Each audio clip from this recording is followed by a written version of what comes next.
So my views on men are trash, right? So I think it was like a necessary conversation before and when it happened. So like it happened at a time when people had been like sort of keeping in a lot of things that they said, especially in broader communities. So like people were saying it in their houses, people were saying it in the streets. Like you'd hear your mother saying, "Oh, like these men or whatever." Like people that had been having that conversation, but then there hadn't once been a time where, like on a national scale, everyone came together and like put input in it. It was like, this is what's been happening. So my views on men are trash is that it was a necessary thing to happen when it happened. Yeah. What do you think is the imagination of the men are trash movement? Firstly, I don't think it's a movement, because I think it was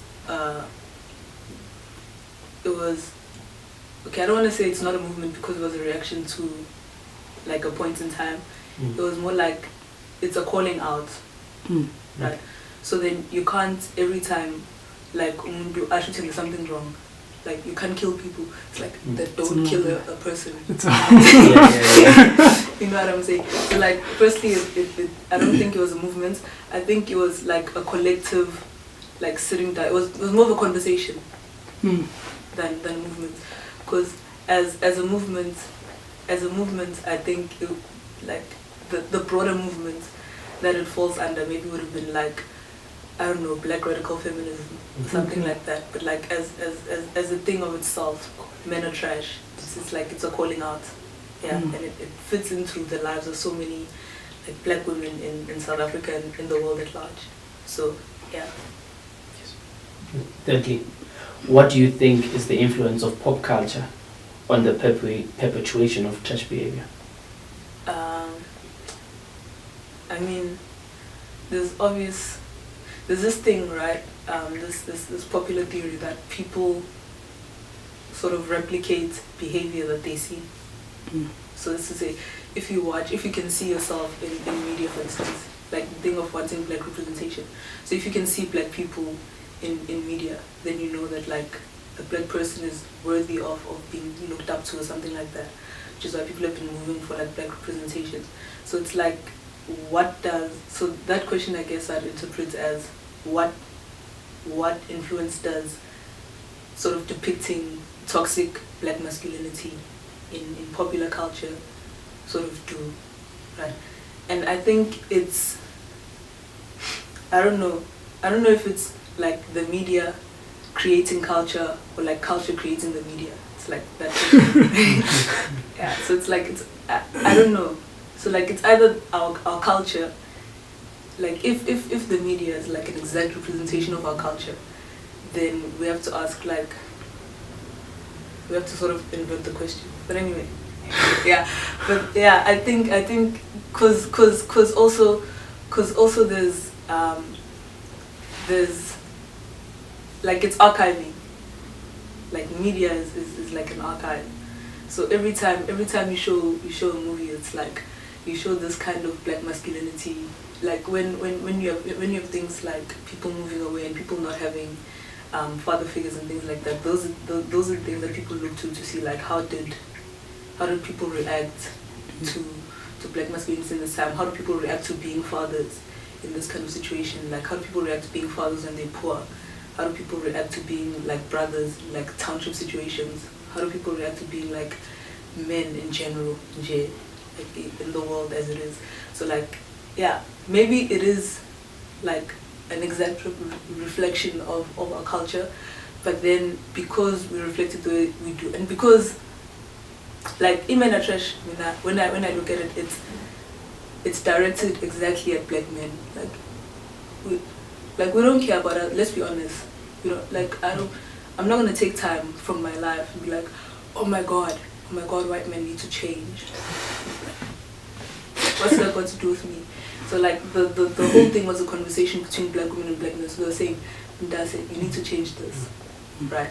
So then it also has to do with the fact that on top of like the thing I said about having father figures and the way that the absence of father figures, because of many things, right, that weren't in our control, and other things that have to do with patriarchy and whatnot, right? You have this depiction of like black men and like the toxic masculinity, and then you also have the media doesn't give a shit. Sorry. The media doesn't, yeah, the media doesn't care about how they represent you. So you've never had like nuanced characters of black masculinity. So whenever I watch something and I think it's like a reflection of black masculinity, I'm like, oh, I see this thing. This thing is possibly what I am. This is how you take this on, right? So this is the image of this is what I'm gonna be when I grow up. And like you're not a passive spectator. Like that's not to say that the audience is a passive spectator of the media or whatever, but when you still like taking in as much as you can from the world around you, and that's the only image you see of what you want to be when you grow up, it's very hard to take in like a two-dimensional character that they represent of black masculinity on media, and then be like, I'm gonna put something inside of that, like I'm gonna put some character into that, I'm gonna make this a person. So yeah, the fact that media presents black masculinity as like two-dimensional and this like strict thing, I think it also has an effect on that behavior, because people want to replicate that. It's cool. Yeah. Now finally, do you think the Men Are Trash calling out has inspired a fruitful dialogue? Yeah, I think it has. I think for the most part, a lot of people were like, what the fuck? Right? It wasn't something new. They knew this from outside. Like, people live in the township. She has heard this 50,000 times. But you're marine, and say, but then now all of a sudden you have people all around saying it, and they're like, wait, what do you mean? Right? And then like a lot of people started retaliating. They're like, nah, that's not, no, you can't say men are trash. You can't say all of these things and whatever. But I think that was like a point of reflection. So people were reflecting on it. So on top of all of that, I think now, also the nice thing about the hashtag is that now people have a place to go back. Like, even though they said they should while they were saying it, the nice thing about social media is that like they can go back, and it's like having a journal article. You can say whatever shit you want, but now there's an actual archive where you can go back and be like, oh wait, but there's like so many black women all around the world saying this about black masculinity. Like maybe something needs to change, and then a person maybe creating videos and be like, oh, maybe we should add some nuance to like the character of like black masculinity on television, in music, because like you see those developments happening now. Like people are making like actual nuanced characters, like actual people that are there. So like the conversation is happening not only here but like all around media everywhere. Yeah.